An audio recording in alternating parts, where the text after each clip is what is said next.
Game 6 tonight. Panthers looking to capture their second consecutive Stanley Cup. Our pal is Billy Lindsay, color analyst, Florida Panthers Radio Network. Billy, 3 straight years in the Stanley Cup final, and now for a second consecutive year. We wake up this morning, and the Panthers have a chance to raise the Stanley Cup. What are you feeling right now? The anxiety, the nerves? How you doing? Nancy, yes, there is a chance to raise the Stanley Cup. There's also the possibility of going back to Edmonton for Game 7. The swings and the momentum in this series has been up. It's been down. I called it the toilet seat series at one point. Up, down, win, gonna lose, gonna win. It's kind of been all over the place, but the Panthers played really good in game number 3 and game number 5. That's how they have to play. It has to be 60 minutes of that effort. When the Panthers have had their forecheck going, that neutral zone, shutting down Connor McDavid, the games they've won, it's been an all-time thing, not a sometime thing. And when the Panthers do their thing for the majority of the 60 minutes, they come out on top. That has to be tonight. You can't really dip your toe into the water. You got to dive headfirst into the pool. First periods have been really important for the Panthers. They've scored multi-goals in every single first period of this series. If they do that again, Edmonton's going to have some trouble. So we'll see how the start plays. But, yeah, lots of nerves, lots of excitement, and a lot of what-ifs.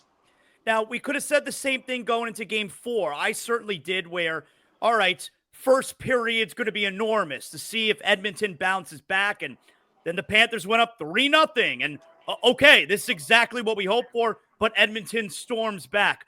Do you feel that way tonight, that the first period is going to be very telling?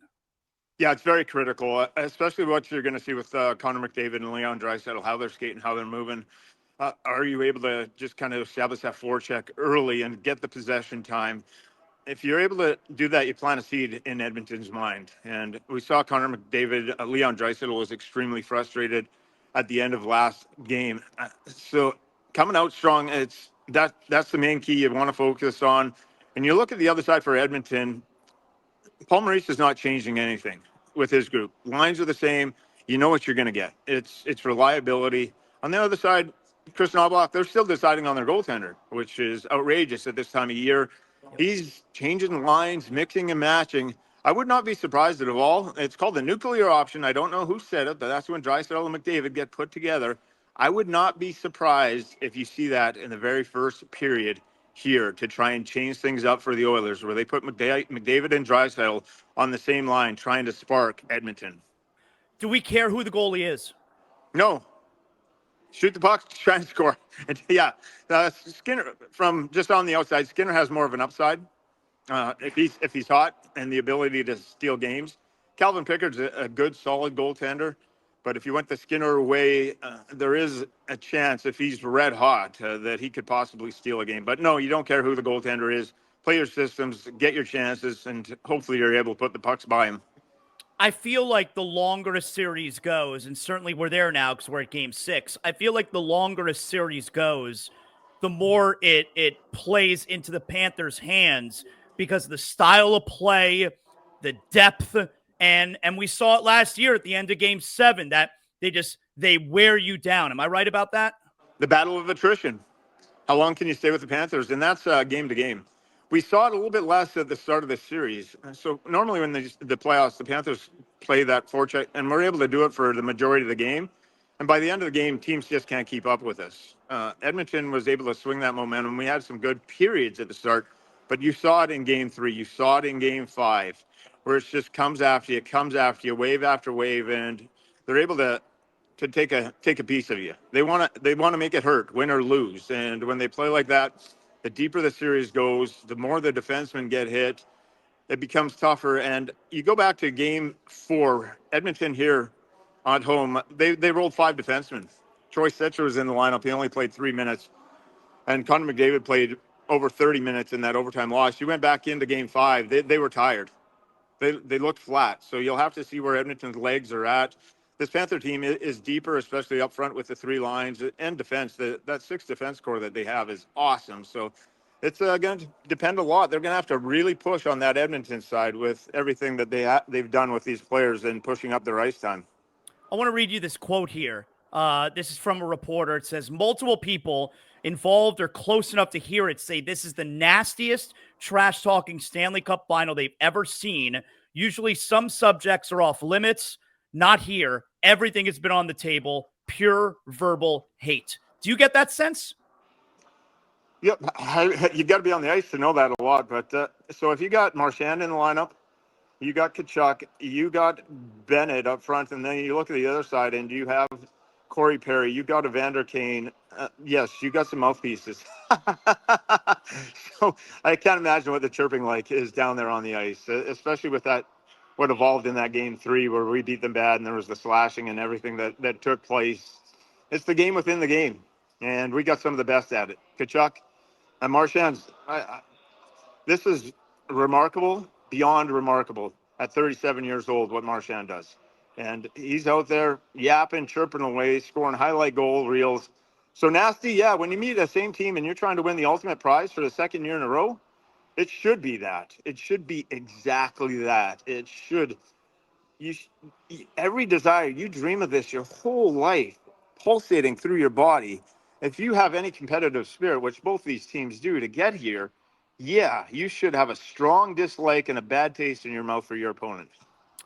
We've certainly seen deadline acquisitions, and that player helps put a team over the top. But what Brad Marchand has been doing, we've never seen this before, right? No. I think he's the first player in NHL history to score five plus goals with 2 different teams in a Stanley Cup final. You can't go through all the records that he's breaking. It's so outstanding. Every time you go through it, different. But Brad Marchand, to his credibility, came in here and he thought maybe he played with Bergeron on the top line in Boston. I'm going to come into Florida and play with Barkov on the top line. I play with Selke Trophy winning centermen. That's kind of what I do. Nope, he gets here. He gets pushed down to the third line. He's not on the first power play unit. He has to work his way into the PK unit. He's one of the greatest penalty killers of all time, one of the greatest defensive wingers. And what does he do with all this? He makes Lundell and Luos Arena better, and he just doesn't care. It's a tribute. When you watch him off the ice and get to know him, he is first class all the way. There's nothing else, no other way that you can put it. And once it goes onto the ice, he's able to flip that switch and go. And it's for 37 years old, what he does, what he means to the team, and just unselfish. This team is unselfish to its core, and he kind of epitomize everything that you're trying to do in every aspect. It's a round peg in a round hole. Bill Zito has done it so many times that it just fits naturally, and it's worked perfectly with Marchand. I think you got to give Paul Maurice a lot of credit because remember, what was the conversation when they acquired Marchand? And remember, he missed the first couple of weeks. Like, oh, that second line, it's going to be Bennett and Kachuk and Marchand. It's going to be crazy. No, he put him with Loisterinen and Lundell, and they've been the best line of the playoffs. I think Maurice gets an incredible amount of credit. Yes, he does. Paul's been able to do the thing, and this is where the chain of command works really well within our organization. Bill Zito asks, can I spend money? How much can I get? Mr. Viola says, yes, you can do it. It's up to you. Now that's your job. I've given you the money. You go get the players. So he goes out and gets the players. Then it's up to Paul Maurice to decide. Bill Zito has no say with how Paul Maurice utilizes it. So you have a direct job. Bill Zito has his job to get the player. Paul Maurice has his job to coach the player, put him where he wants, understanding the team, the makeup, the dynamics of this team. And Paul Maurice, what he's done with this system is the identity. There's no team in the NHL with a stronger identity of knowing who they are and what they need to be on the ice than the Panthers. And that all goes back right to when Paul Maurice took over. It took about 3/4 of a year to start to establish that identity. They got to that first Stanley Cup. And now it is, when you watch it up high, it is perfection. This team is coached so well, and they don't deviate from it. And it's a hard system to play. Everyone's bought in, but Paul Maurice it's just been awesome to see the coaching job he's been able to do. How does it seem we're doing health-wise? It seems like we're great, right? We're better. Yeah, Kachuk, for whatever that injury was, he's skating better. Yeah, there's a lot. Reinhart got nicked up from that Aho hit against Carolina. Looked like he was struggling for some games. It's back. You can start to see when players have that extra juice and jump, that almost getting healthier. It's hard to say that, but in some aspects, you might be getting some players healthier than they were in previous rounds or the start of this series. So that really shapes up well for this Panther team. Finally, one more for you here, Billy. Connor McDavid scored his first goal of the series. It was 3-0 at that point last game. Alexander Barkov still looking for his first goal of the series. I feel like we're getting a Barkov game tonight, Billy. How about that? That would be fine, but the Barkov game's made and fine. He's a Selke Trophy winning defenseman. Centerman. Connor McDavid has 1 goal and 5 assists in 5 games. He's usually around 2 points a game when he's cooking, and definitely more than 1 goal. That is Selke Trophy winning style by Barkov. If he starts to put the buck in the net, yeah, you might forget about it. Just say goodbye to this. He's been that good defensively. He's chipped in here offensively, but there is a chance tonight for Barkov to really have a statement and just kind of put a stamp on this whole thing. And if he does that, the Oilers are going to be in trouble. And getting last change now that we're at home, that plays a major role there, right? Yeah, it definitely helps out for Paul Maurice. The beauty of why they've won so many games on the road, though, is that they don't have to chase matchups because of that Marchand, Lundell, Luostarinen line. They're so good defensively that if they get caught out there against McDavid or a Draisaitl, Paul is totally comfortable with that. So yes, you want Barkov. You heard it. I don't know if you watched the Amazon Prime series behind, but Kachuk was yelling in game number 7, whatever happens, get off the ice. Barkov is going out there when 97's on the ice. He's screaming it. Barkov is going out when 97's on the ice. So that is probably going to be the theme tonight. When you see 97 with his boots touch that ice, you expect Barkov in 16 to come right over the boards. It's awesome.